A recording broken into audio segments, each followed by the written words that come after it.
Oui, madame, alors regardez, le plus important, c'est de beaucoup être à l'écoute. On parle beaucoup et Bezat Hashem, tout ira bien. D'accord? Merci beaucoup. Ah, vous êtes là.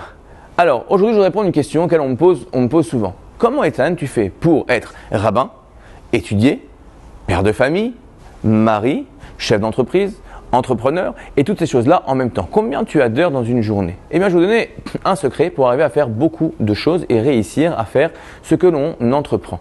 La Gemara nous dit Zman tfila lechud, vezman limud lechud. C'est-à-dire qu'il y a un moment pour prier et il y a un moment pour étudier. On pourrait croire de dire je suis en train de prier, mais là j'ai une petite seconde de libre, et bien écoute, au contraire, j'aime tellement l'étude que là je vais sortir un livre, eh bien je vais étudier. Dans certaines choses, c'est vrai. Mais d'une autre manière, d'un autre côté, il faut savoir une chose essentielle. La petite seconde que tu as entre deux choses, si à ce moment-là tu pars et ta tête part dans autre chose, eh bien tu n'arriveras pas à te reconnecter et tu ne feras ni l'un ni l'autre comme il faut. Si tu veux faire des choses, avoir une journée qui va être productive, eh bien tu dois découper le temps de ta journée et faire chaque chose l'une après l'autre. Là, le matin, je suis en train de répondre à mes emails. Après, je suis en train de parler avec mes clients, parler avec mes associés, développer le produit, parler avec l'équipe marketing, etc., etc. Chaque moment doit être 100% gardé pour une activité, ce qu'on appelle le focus. Et là, je voudrais vous donner un conseil très pratique.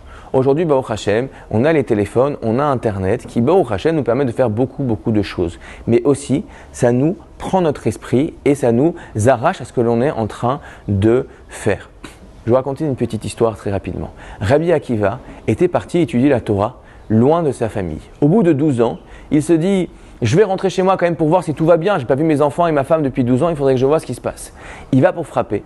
Et là, il entend sa femme qui parle avec une voisine. Sa voisine qui dit « Mais il exagère quand même ton mari. Ça fait 12 ans qu'il n'est pas rentré. » Sa femme lui répond la chose suivante. « Eh bien, tu sais quoi? S'il pouvait rester encore 12 ans à étudier, je serais très heureuse de ça. » Eh bien, là, Rabbi Akiva va faire quelque chose d'énorme. Il ne va même pas frapper à la porte. Il ne va même pas rentrer pour dire bonjour. Il va repartir étudier encore 12 ans. Ça peut paraître terrible. Il est déjà venu jusqu'ici. Sa femme lui a dit qu'il était d'accord qu'il retourne. Alors pourquoi ne pas au moins passer 5 minutes? Parce que 12 ans et 12 ans, ça n'est pas comme 24 ans. Une demi-heure et une demi-heure, ce n'est pas une heure. Une heure et une heure ne font pas 2 heures. Si vous voulez 2 heures pour vous concentrer sur un sujet, eh bien, il ne faut pas s'arrêter. Et ça va nous permettre justement d'arriver à augmenter notre productivité et à mener à bien nos tâches et ce que l'on s'est fixé dans la journée. Excellente journée, je vous dis à la semaine prochaine.